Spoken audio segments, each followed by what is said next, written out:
I'll be there. Will you? This is Ari, and I'm talking about our upcoming Marketecture Live conference in New York on March 10th and 11th. We've got an amazing 2-day agenda filled with top-tier speakers and insights you can use right away. Some of the speakers we've announced already include Sophia Colucci, the CMO at Molson Coors, Lance Armstrong, the general partner at Next Ventures, Neil Vogel, the CEO of People, Joanna O'Connell, the chief intelligence officer at Omnicom Media Group, Jeremiah Owang, a general partner at Blitzscaling Ventures. Of course, we'll have the startup showcase like we always do. I'll be giving my keynote, and we'll have special guests for our live podcast. You should definitely look at buying a ticket. It's at marketecturelive.com, and we have special arrangements for qualified brands, agencies, and publishers. So go to marketecturelive.com. This podcast is brought to you by AudioHook, the leading independent audio DSP. AudioHook has direct publisher integrations into all major podcast and streaming radio platforms, providing 40% more inventory than what could be accessed in omnichannel DSPs. What's more, AudioBook has full transcripts on more than 90% of all podcast inventory, enabling advanced contextual targeting and brand suitability. AudioHook is so confident that in addition to CPM buys, they offer the industry's only pay-for-performance option, where brands can scale audio and podcasting with peace of mind knowing they are only paying for outcomes. Visit audiohook.com to learn more. That's audiohook.com.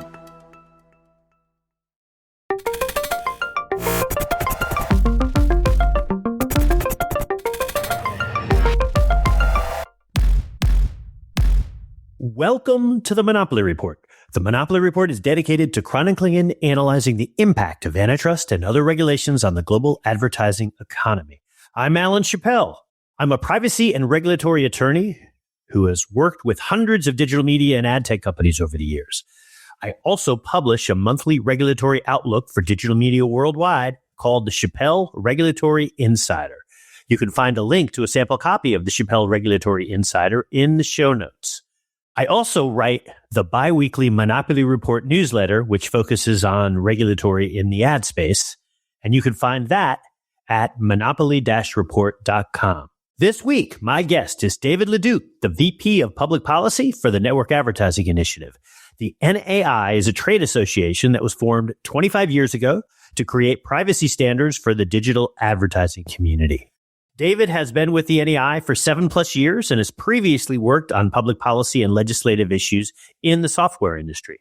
I consider David a friend and one of the most knowledgeable people out there when it comes to privacy and regulation in the ad space. I should also disclose that I've been on the board of the NAI since it was formed and am currently the board chair. I should also put it out there that David Cohen at the IAB, Tony Katzer at the Tech Lab, and the folks at Prebid and the Digital Advertising Alliance have a standing invite to join me on the pod. I love having David LeDuc on because he is as on top of the regulatory issues impacting the third-party ad tech community as just about anyone. David's also a great guest to have on at the beginning of the year as he can speak to the 2026 legislative and regulatory priorities for the ad space. I have one additional show note. David refers to Ashkan a few times in our discussion. I think many of my listeners know, but just in case, David's referring to Ashkan Soltani, who is a well-known privacy technologist and was the inaugural executive director of the California Privacy Protection Agency. Note to self, I've got to get Ashkan on the pod too. But today, it's David LeDuc, so let's get to it. Hey, David, thanks for coming on the pod. How are you? I'm good. Thanks for having me, Alan. I'm excited to be on your pod and as a repeat guest because I think it was around last year you had me on, and I'm a huge fan. You are part of a very small and distinguished group of people, which includes Megan Gray and Peter Craddock. I think that's it, who are 2-time guests of the pod. So congratulations. Wow, thanks. People must have really dug your first one. For sure. So where are we finding you today? Finding me, working from home today in Alexandria, but I spend, half my time in DC, doing a lot of policy work on the Hill lately, as a VP for policy at the NAI. Increasingly spending time on the Hill. There's a lot going on at the federal level in terms of tech policy, privacy, data protection. So I think many of my listeners are at least familiar with the Network Advertising Initiative, but I also think the NAI is in a bit of a transition period. So as of today, what is the NAI and what's your role? Well, the NAI, we've been around for 25 years. A lot of people probably don't realize that, how long we've been around. That's quite a while, quarter century. So we are today, as we have been first and foremost, a self-regulatory organization association for ad tech companies. And so that's our key, focus, our sweet spot. We're in a transitionary period, as you mentioned. We maintained a code of conduct, as you know, for most of our existence. And a couple of years ago, we moved away from that and we developed a set of principles. And the long and short of where we're at today and how we've changed is that we are focused on helping companies comply with myriad state and federal laws and regulations, rather than writing our own rules of the road, as industry did for so long when most of data collection and use for advertising was unregulated. So now we're heavily regulated, as you know, and it's in a really evolving environment. And what we heard from companies was, what we need help with is all these different laws, understanding them and trying to develop consistent compliance strategies. So that's what we do. And it's a really exciting time. It's been well received by companies and by regulators. The folks we talk to on that side seem to understand too and get it and appreciate our role much more so, I think, than any old fashioned association or I should say self-reg org that would say like, oh, we don't need any more regulations. Like, we got this. I don't think there's any sense of like we got this on our own. We don't need you guys, so that's the transition we've made is, you guys are the backstop. You've got all these new laws and regs. They're complex and our industry's complex, and we're going to help you guys understand that, regulators, and we're going to help you companies understand and comply as best we can. So we can talk a little bit more in a bit about the delta between state law and self-regulatory groups. But for now, what is your core role within the NAI? Well, my core role is as the head of policy is really complementary to that. And it puts us in a different position slightly, and it puts me in a different position, I think, and hope that it gives more credibility coming from an organization that I feel is more progressive on the side of many policymakers in terms of trying to get companies to be privacy forward, privacy first. That's been our role all along. That remains our role today. So it puts us in a different place. I spend a lot of time, more time than probably most folks, in similar roles, engaging with regulators at both the federal and state level. Helping them explain our industry, how it works, highlighting best practices that we're promoting and things like that. So it's a little bit more detailed. I'm not a conventional, I don't spend a lot of time doing conventional lobbying. It's more educational work and kind of deep in the weeds in terms of how we operate educational stuff. So I think it's really helpful for policymakers. And the other part of it is I spend a lot of time talking with our members in a time when policies, the legal framework is so rapidly evolving and so complex. Members get a lot of value out of the close attention that we pay to these new laws, what new proposals are, and to gauge for their future planning, where's the ball going? What can we expect the laws to look like tomorrow? So that's really important too. And that's a big part of what we do for industry, is to help them understand the environment, not just today, but the way it's evolving, because it's constantly evolving, as you know. And so it's really exciting and fast-paced. So I love it. So regular listeners to the podcast know that I've had a bunch of different legislators and privacy advocates on as guests over the past few months. And one of the regular themes I've heard from advocates and legislators, they focused a bunch on industry lobbyists. And the narrative is that there's a direct link between the lobbyists and everything that is wrong with the legislative process. So I appreciate that you don't view yourself as I'm going to use air quotes here, like a traditional lobbyist. But I wanted to have you on and just ask directly, like, what's your response as somebody who's, closer to that world? Like, and I don't want to say like the tongue in cheek, like, why are you hurting America? But that seems to be the narrative that I've heard a bunch from the advocacy side. And I would really love it if you would sort of share what I would imagine is the other side of the coin there. Yeah, that's an interesting one, and I'm glad you didn't accuse me of hurting America, because I was going to say, well, that's messed up. No, so we all hurt America in our own unique ways, right, and hopefully we help America more in our own unique ways than we hurt it. I appreciate the question, and it's interesting. It's a little bit different than something I've engaged on and could spend a lot of time talking about. But I think I understand concern among many about lobbyists, about political influence. I mean, that's a thing. It's not just in our industry. It's a thing, right? I mean, I think what is underappreciated is the valuable role of interest groups. And the role that they play in terms of the kind of stuff that I do. I think most people, when they think of lobbyists or interest groups, they think of really large corporations that are spending excessive dollars and, paying politicians. And so I think, and that's not to say that doesn't go on. That's not us, So I get that, but I think the role that we play is a lot more valuable. And it's the role that I've always been in throughout my career, really more of a kind of issue-oriented, specific, deep in the weeds policy input as opposed to kind of political influence. But I will recognize, because you clearly raised this because it's something that you hear a lot, and I appreciate that. I think it reflects the reality that big companies probably do have a disproportionate sway, right? I mean, and in our industry, I mean, you've got big companies across the whole swath of U.S. industry, but in our industry, you've got, the kind of big tech, and these are enormous companies that have had outside influence. They continue to. I mean, they've got more dollars, they've got more people, and frankly, I think that reflects pretty significantly the public policies that we have today in America. In fact, if you look at the state laws across 19 states, at least if you're just looking at the big comprehensive ones, those are laws that substantially are not aimed at the biggest companies. And you'll hear politicians on both sides, the left and the right, they agree on almost nothing these days other than these companies, these big ones being the biggest concern, yet their laws address selling and sharing and practices that these companies don't name often do. One big tech company who is a California registered data broker. Yeah, I don't know. I don't know. There probably are none, right? I don't think so.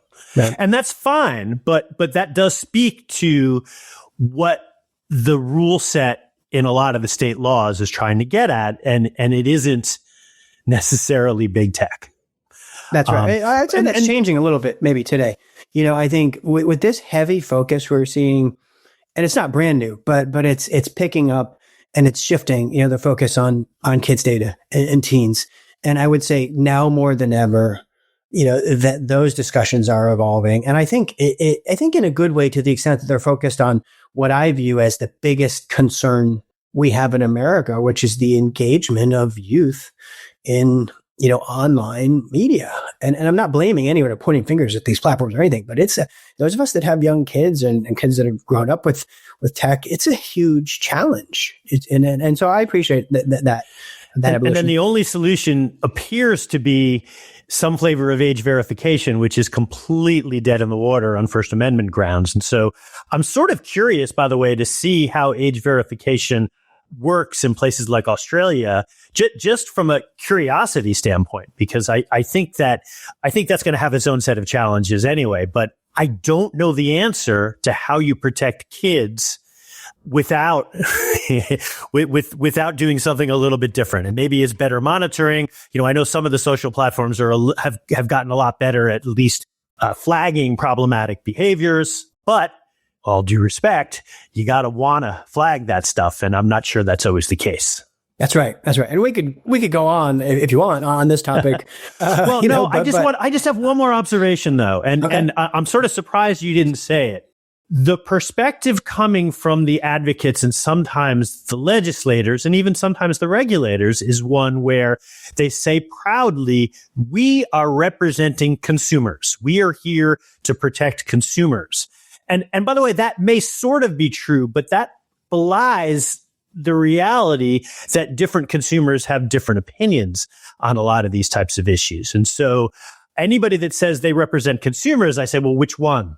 Because there's, going back 50 years from some of the early privacy studies, there's a percentage of people who really care about this stuff. There's a percentage of people who will, sell their mother's social security number for, 25 cents off a Big Mac. And then there's a whole big middle of varying interests. And so I don't really have a question there. I'm just, I'm on my soapbox here. No, it's a great point. And I think I touched on this last time I was on, and I'm glad you raised it because I think there's a fundamental difference of opinion. And I don't consider it to be opinion, but I think a lot of those people that are protecting consumers, we appreciate what they're doing, and I agree with their no objectives. Doubt. But I this think was not meant to disparage. No, I know you don't. But I think I just think there's just fundamental disagreement in terms of the recognition of the value proposition and the role that data-driven advertising plays. And I just think there's some out there who they've gotten so frustrated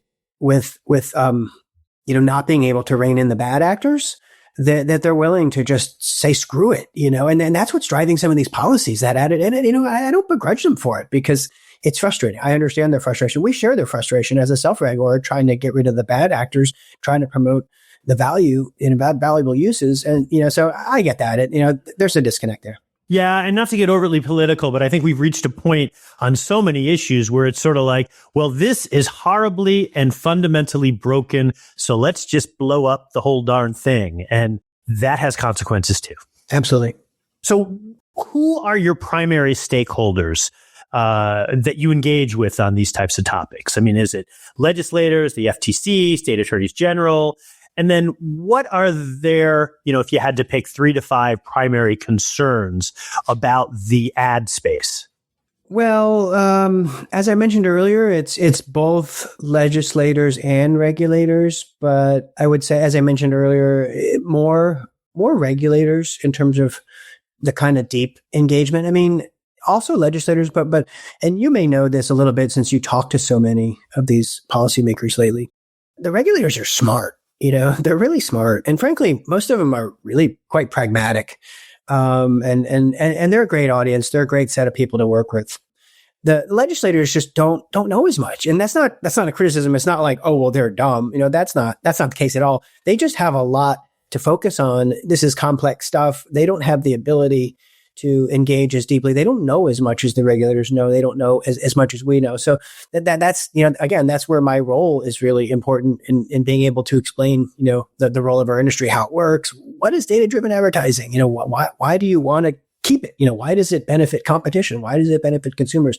So I spend my time, providing those messages to legislators who don't understand that, and regulators, it's more of the engaging on the ins and outs of how data flows can work and how we can help companies manage data responsibly. So they're kind of 2 different types of conversations with 2 different types of audiences.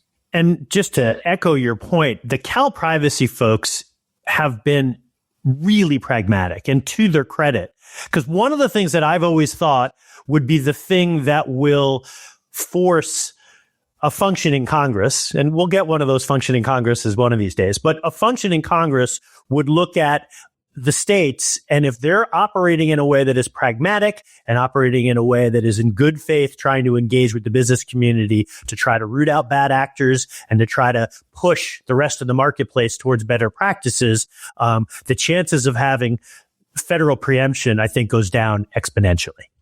So how do you convey the technical complexities of ad tech to, what is admittedly not always technical policymakers? Or do you think the regulators at this point have caught up and do you feel like they're kind of on the same level with you? I think the regulators, as I said, are definitely further along. They have individuals who spend day in and day out following, understanding data flows and business practices. So as I said, it's different messages for different audiences, different conversations entirely. So in terms of the complexities, I think I find myself trying to spend a lot of time talking about the role of our industry. And as the NAI's members are third-party ad tech companies. Some of our companies, are also in the first-party business, but by and large, for the most part, and our focus is on these companies that are managing third-party data. And I think it's one of the most misunderstood industries in the world in terms of and when I say that, people they don't know who the companies are. They don't really know a lot of what they're doing and how it works. So being able to explain that, and when I can explain that and take the time and go through and kind of highlight how the alternative to the ability to utilize third-party data, the alternative is even more dominance by large tech companies who have tons and tons of data. Being able to explain that the small blogger or small advertiser, how they can benefit from utilizing data that they don't have, and how they can compete by getting data, leveraging data that's gathered more broadly across the web and across different ecosystems from third-party partners. It makes tons of sense. And people are like, gee, yeah, that's right. I get that. That makes sense. But otherwise, for policymakers that don't know anything, they're just like, oh, God, these freaking data brokers, they just gobble up data and then they sell it. And, sure, there's bad actors out there. Sure, there's companies that are like gobbling up data, I guess, and technically just selling it. And that's problematic. And to be fair, those companies are out there, but being able to explain the benefits and the role that third-party companies have played for so long in helping so many businesses monetize customers, get new customers, it's just so fundamentally misunderstood. It's just there's not enough attention. I mean, I wish there were 10 of me out there that we could do a lot better job. I've made that point a bunch as I'm out there speaking in industry conferences, and I'm saying big tech has hundreds of people who are out there educating the regulatory or the enforcement communities, and we, the third party ad tech company, have the NAI, and that's it, and that's unfortunate. Another thing that's sort of unfortunate, just while we're talking about this, is the fact that the ad tech community has now been lumped in with the data broker community, I think is problematic because, for the most part, the ad tech community is staying in the pseudonymous world. And for the most part, the data broker community is in the identifiable world. And so they're really serving different functions. And I'm not here to disparage the data brokers. I got a lot of friends who are data brokers, as they say. But I do think that they're different constituencies. They've got some similarities, but it's unfortunate that they've sort of been lumped into the same bucket. Yeah, I've got a handful of reactions on that. And I hear you. And I know that's a huge focus of yours. And I think you're right to focus on identifiability. On that concept of data brokers, and categorization, I had a really interesting conversation with Ashkan a couple of years ago. He came to one of our events, and he not only came to our event to talk and was great, but he hung out all day and talked, and I spent a ton of time talking to him. I was really happy with how much he engaged through the course of the day. Yeah. And one of the things he said, and they further kind of unpack this is that, what they're trying to achieve with their drop, their deletion request and opt-out platform, is really seeking to address three different types of companies. You could splice it even more, but as he identified it, back, and this is the day when they're kind of just forming this, you've got your people search data brokers that are, I think, more well known now for some of the nefarious activities and, under the microscope as well. Perhaps they should be. And then you've got the big fraud data brokers, right? Those that have been around, the traditional quote unquote data brokers that, the FTC wrote a report about over 10 years ago. And then you've got ad tech. There are other entities, and there are some that kind of cross over those lines, but those are the three. And he recognized that. And he very clearly said, hey, we recognize that we're seeking to address these three different types of businesses that have different types of data. I think to some extent, it's fair, I suppose, to consider some ad tech companies data brokers, but I think you're right to identify that as a big challenge and a gray area. And it's not the way we think about ourselves, and it's not the way we want to be characterized. And I wish we could draw more clear lines. So I've asked a bunch of other guests to describe their perfect privacy law. And I thought it might be fun to ask you the same question and compare notes. So in a perfect regulatory world, what would an effective and balanced framework for digital advertising privacy look like to you? Wow. Do you get many good responses to this? Well, it really runs the gamut. So I had my friend Travis from the CDT, who you were kind enough to introduce to me to. So thank you for that. But, he was very focused on data minimization, which I actually agree with. I had Cory Doctorow on who said, no, data minimization is impossible to administer. And so therefore it just should be completely off the table, and we should just prevent a whole bunch of data collection. And so I picked those two out sort of at random, but they're kind of an interesting bookends, because I think you really does run the gamut. And that's one of the problems is, if you get 10 people in a room and you have 10 different definitions of what a perfect privacy law looks like, it's difficult to build a consensus. Yeah, no, I'm giving you a hard time. I love the question. It was kind of poking at the perfect thing, that aspect, but I'll take a crack at it. I'll take a crack at perfection. And then on a future episode, I can make fun of you too. Right. And I've heard some of the, most of those pods. But so, I can probably react to some of that. And frankly, I think there's substantial agreement, and I can kind of pull some of that in too, I think. I would start with the state frameworks and talk about what they all have in common that they do well.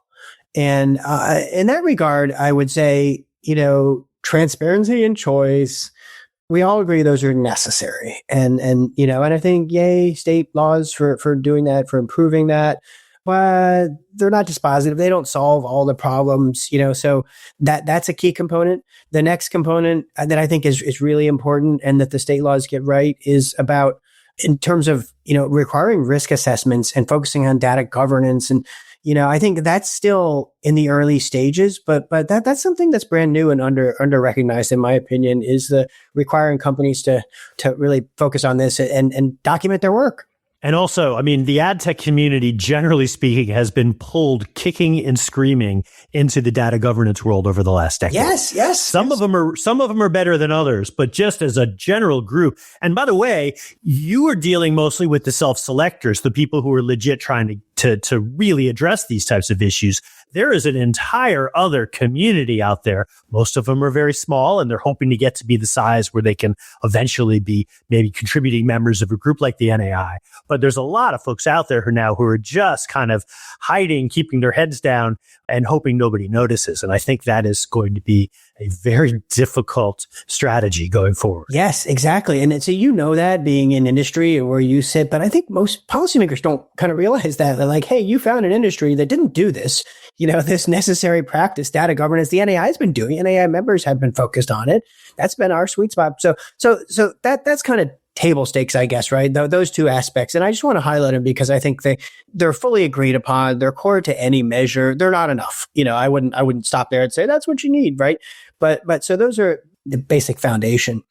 But I think the tough nut that everyone is trying to crack is, preventing abusive practices. And you touched on this a little bit by and I'll give my take on it. I think it's similar to yours.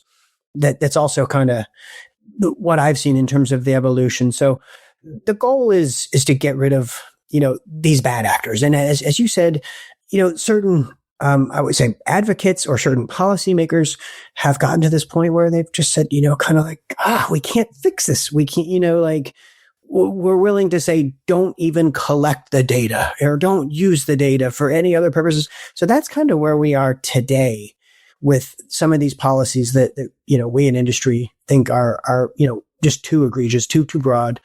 So that's their solution. And it's important for us to understand why they're saying that. We look at Maryland style data minimization and, we all look at that from the industry side and say, well, that's not practical at all. That's not the way the world works. But we have to be mindful of why they're saying that. So this third prong, the key prong of an effective law and the perfect law, I think if it's not, we all agree, like, I don't like to, the term data minimization, just putting that aside, and we just kind of identified what that means today, for the people that are really, really pushing it. A couple other approaches that run parallel, but are different, but very similar that I would highlight. And I think are very important. One, I would say is, when you could look at the FTC's unfairness approach, and we proposed something similar to that. Gosh, I guess like 5 years ago or so, when working with Privacy for America Coalition, where we promoted in our model an unreasonableness standard. And the other approach has been labeled a duties approach, right? And Senator Schatz made that famous, I think, in Congress anyway, years back, promoting that. And I think none of those things gain traction. So I think there's a lot of intellectual agreement around being able to do that, being able to identify unreasonable practices or create a regulatory regime that can go after those unreasonable practices and let the other good stuff go on because you've got that transparency and control foundation. You've got the data governance component. And now the tough nut to crack is this, stopping the really bad stuff and the sneaky stuff.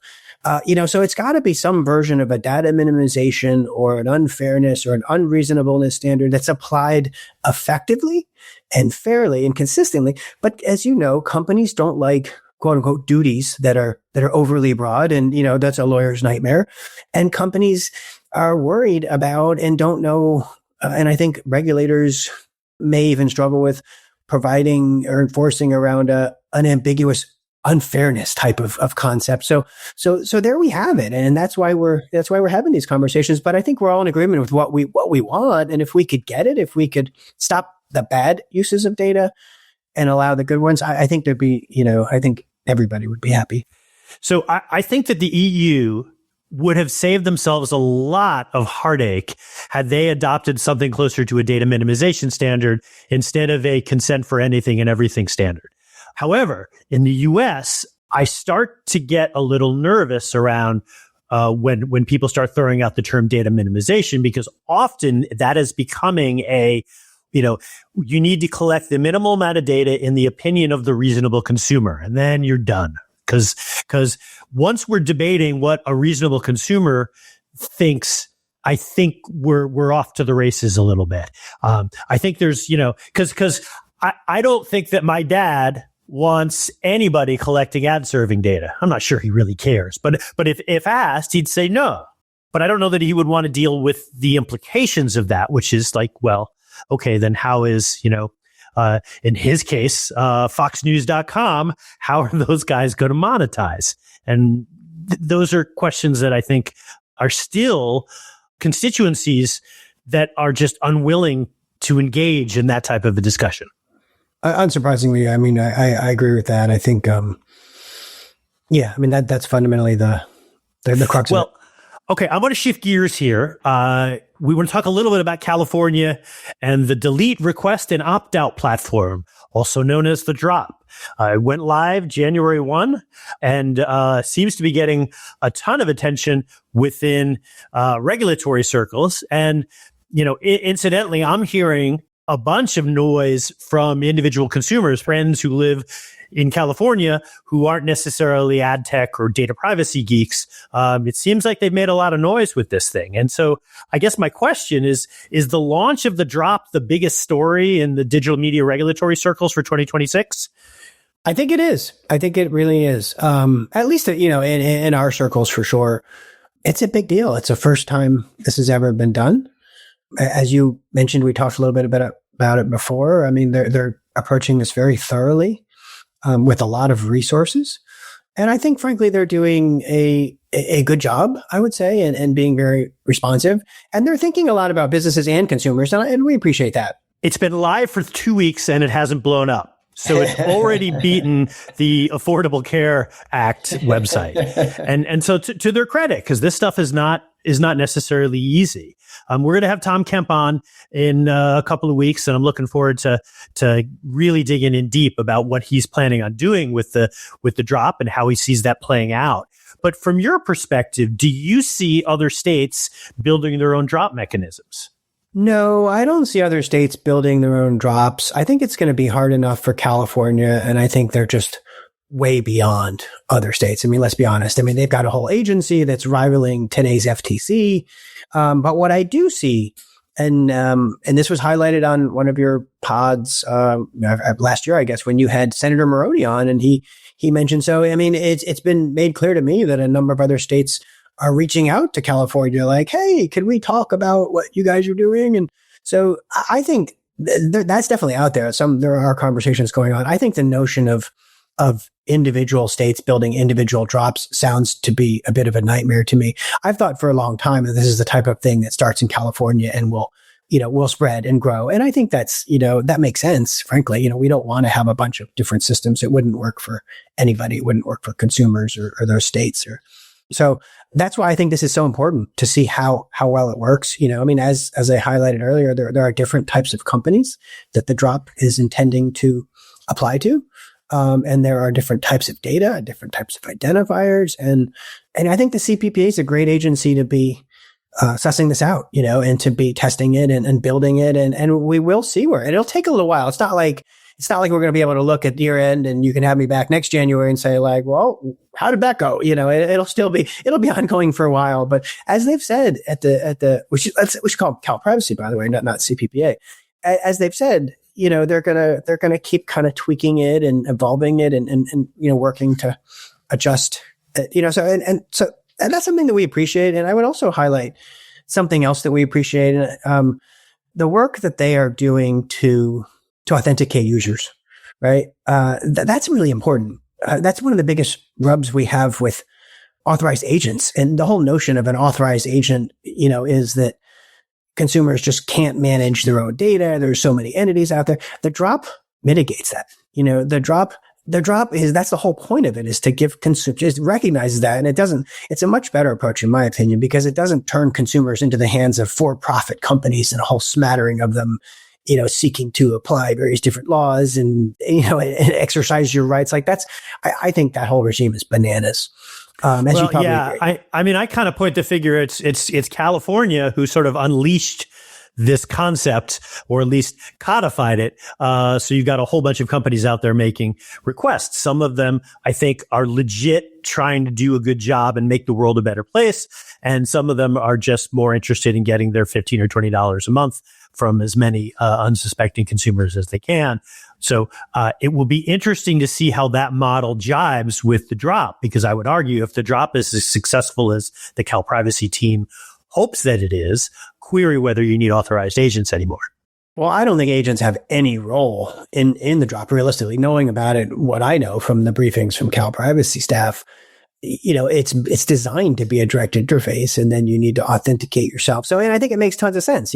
Give consumers an ability to go to a place where they can do that, make sure it's authenticated, because if businesses had to each authenticate the user on their own, it would be a disaster, right? Like that would be so much friction and wouldn't work for consumers or businesses. So there's a lot of good about, their approach and what they're doing. And I think we've been talking with them a lot, and we're eager to, see how this works out and to help make it work, because we view this as essential. And I think that about us. Like, if we can't make choice work, better, as effectively as it can, that's why we're in this boat, in my opinion. It's just that it's been hard, as technology has evolved so quickly in our industry, and choice and transparency hasn't always kept up with technology and practices. So, anything that helps deliver that is actually a step forward. You raise a great question. So in, January 2027, California law will require all of the browsers to support the global privacy control signal. At this point, you either have to download a plugin for Chrome, or you have to use a certain browser like Brave, and I think DuckDuckGo offers it. But how does that hard requirement change the ads space? Well, it's hard to say. I mean, I think that requirement, not so much. I think how it's implemented, a lot, and how much uptake it gets, a lot. Those are really the key things. But it's sort of forcing, though, David, it's forcing Google and Apple, the two biggest, and I guess Microsoft as well, the three biggest companies in the world, it is forcing them to take a position on the global privacy control. So it's hard to see that not having a huge impact, no? Well, I agree. Yeah. I mean, I agree. I mean, I guess it's already available in some places. So no, yeah, I don't think we necessarily disagree on this. I mean, I think, but my point being that, I think it really just depends on how it's implemented. And that's what we've said all along. We certainly haven't been opposed to that. We're appreciative of the GPC and a system like that to the extent it can work. And we do think it can work. And we've supported it and promoted it. We have our own GPC extension that we put in the marketplace this year, as you know. But, the point that we raised to policymakers and, in California specifically was, okay, this is, we can be okay with this, but you all just need to make sure that it's administered fairly. And I think that's what you're getting at when you mentioned it's a handful of big companies that control these browsers, and we need to make sure that it's implemented, and even some smaller companies like Mozilla, and so it's important that it's implemented in the right way. If you have a business sending search queries to a third party, it would seem to me that those search queries are just as likely as not to be deemed sales or shares of personal data. And as such, if you turn on the global privacy control by default and stop everybody else's sale or share while your sale or share continues, that seems impolite. Yeah. And there's a couple of states who I think are starting to have launched some anti-preferencing measures, and hopefully that, assuming that continues to develop, I think this is a huge win for the ad space, because right now the choice mechanisms are few, far between, reliant on a whole bunch of entities who are sometimes hostile to us. And if there's now a legally mandated choice mechanism out there, I actually think that's going to be helpful. Yeah, I mean, I think you're right. And, obviously you would know, as someone who spent so much time in the do not track trenches, it ultimately all comes back, a huge part of it is the on by default aspect, and it ought not be on by default. And most of the laws, as you point out, say that, so it's in there. So it's just a matter of getting it right, I think. And I don't know, I'm more optimist than pessimist on this. I'm, that doesn't mean I'm just sitting back and, resting. We're making it a point to highlight this for policymakers across the states who have these laws that, like, hey, this is a good thing, but let's just make sure it's done the right way. Let's make sure it's implemented right. So I want to jump into the legislative space a little bit. So we all know the federal government has tried to impose a moratorium on AI laws and regulations. And nonetheless, we're seeing states regulate on AI, and it's sometimes regulating indirectly via privacy and consumer protection laws. You can take a look at Kentucky went after an AI chatbot company, mostly on consumer protection grounds, I believe, and as did Texas, as included their consumer protection law to regulate what I would argue is often AI-related activities. So I guess my question to you, is it even possible to bifurcate as between privacy, AI, and consumer protection at this point from a legislative standpoint? I do think it's possible, and I wish it would happen more. I mean, I just think some of these policies are so far off, and they're way overly broad. And what I would point to is, looking at AI and AI policy, right? You could be a lot more effective trying to address the various different elements or components or aspects of harm independently, and not even calling them AI, whether it's civil rights violations, which are incredibly important and agreed upon. Write a civil rights law. And it doesn't matter whether the discrimination is coming at the hands of a machine, this automated intelligent machine, or an old biased, set of men. Write the law and around the discrimination and prohibit that and enforce that. And the same thing, like a lot of AI stuff is copyright. Scraping, and it's like, it becomes, it's an AI debate, scraping, and scraping technology and copyrighted material is an AI fight. Like, let's make that that allows them to say, well, this is new.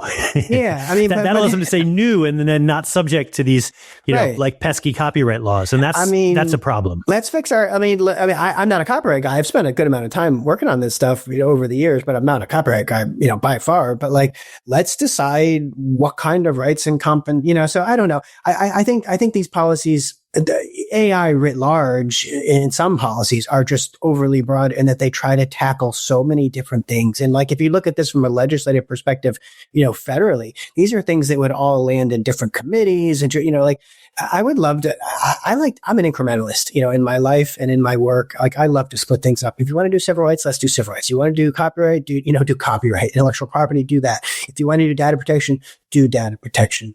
But rolling them all together, putting a huge AI label on them and acting like we need to do them all at once together is bananas. And I wish we could get away from it.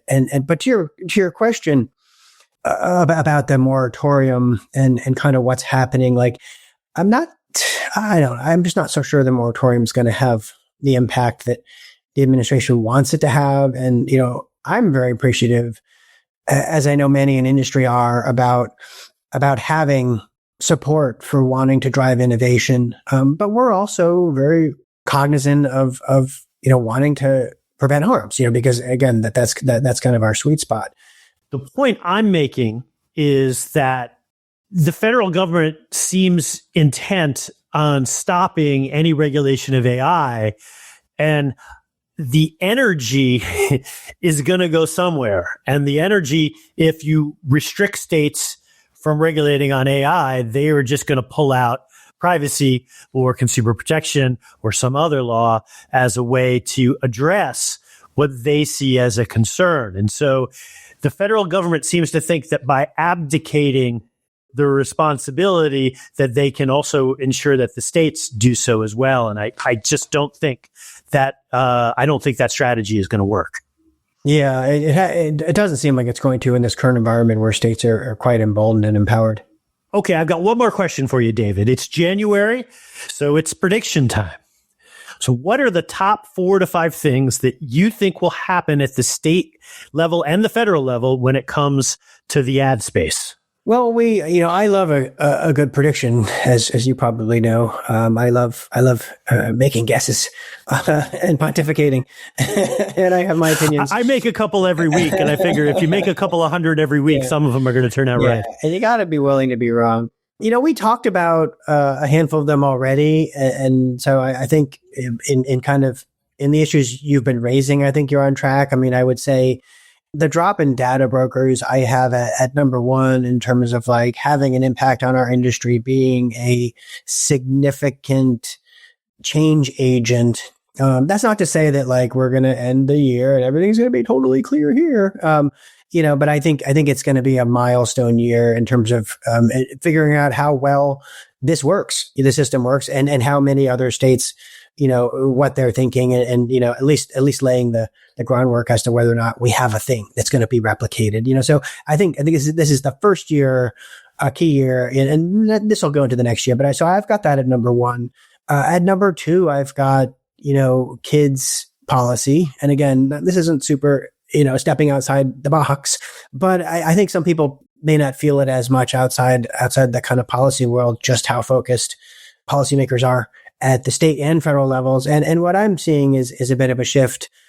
We talked earlier a bit about, age recognition, age verification.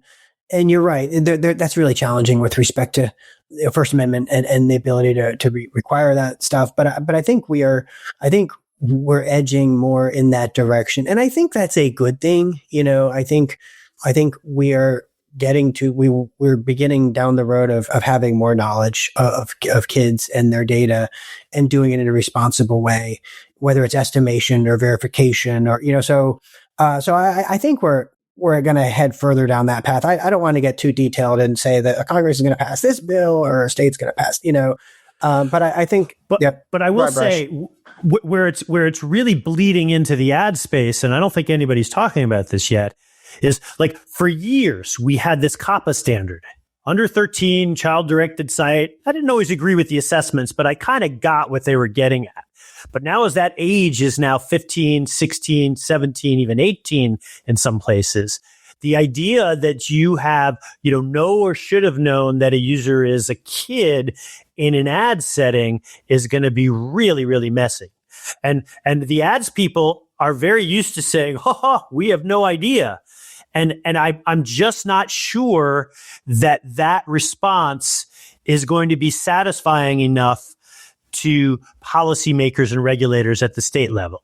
Right. And if you want a specific point on that, New York, I think a lot of people don't have their eyes. New York they're looking to wrap up a rulemaking on their children's safety, but they've got a parallel privacy measure that is broader than any in the nation. And they put out an ANPRM, years ago. And so this year that's going to be a huge development in terms of when they start moving that forward.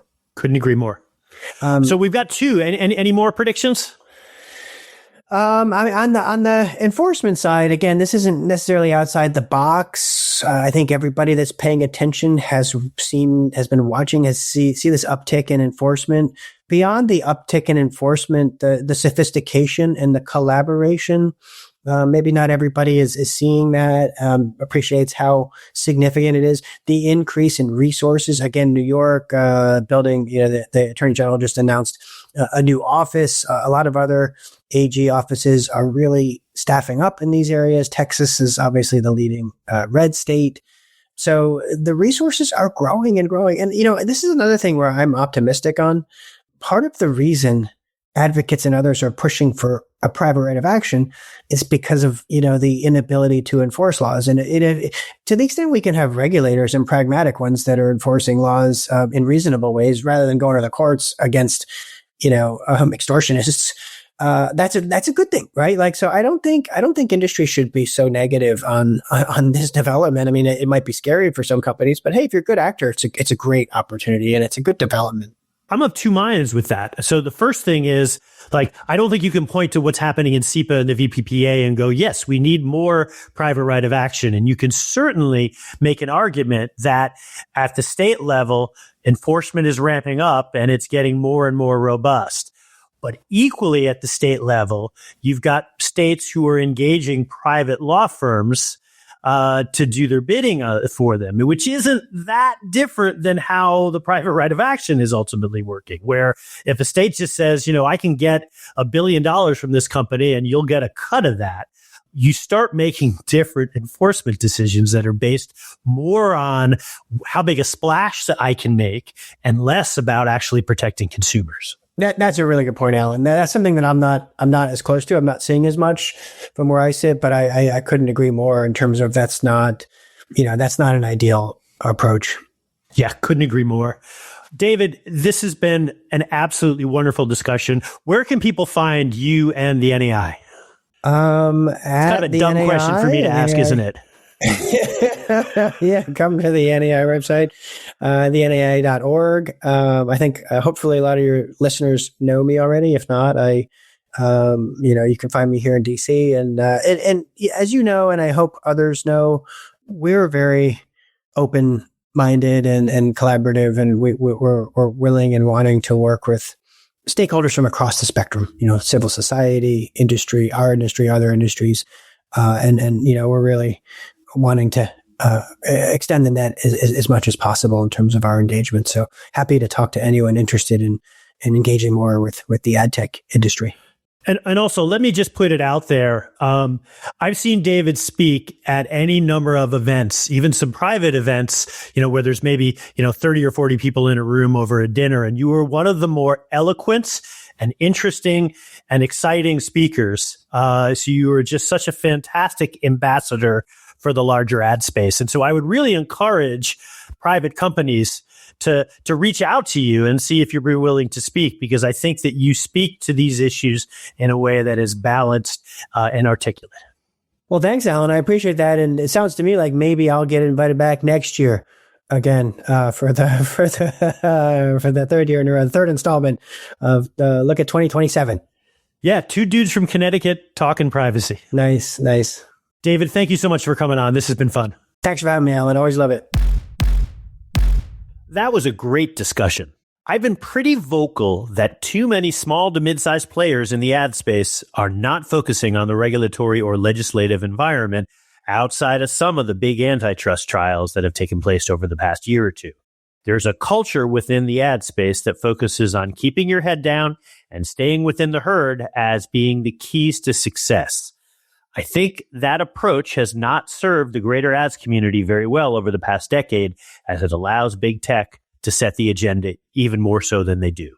But also, I think that approach will be increasingly more difficult to sustain on an individual company basis in 2026 as state enforcement really ramps up. On a related note, if you haven't read it yet, I'd encourage you to take a look at my latest piece on the Monopoly Report newsletter at monopolyreport.com, where I talk about the Texas Attorney General Ken Paxton's recent enforcement against a number of smart TV manufacturers, as I think that case is as good example as any for describing what the larger ad space is going to be up against in 2026. Please check it out. We've got a bunch of other fantastic guests coming up on the Monopoly Report podcast over the next few weeks. We have Tom Kemp from the Cal Privacy team on in a few weeks, and I'm hoping we'll have a senior person from one of the browser companies on as well. Please subscribe to the show at monopolyreportpod.com or on Spotify, Apple, YouTube, or wherever you listen to your podcasts. And thanks for listening.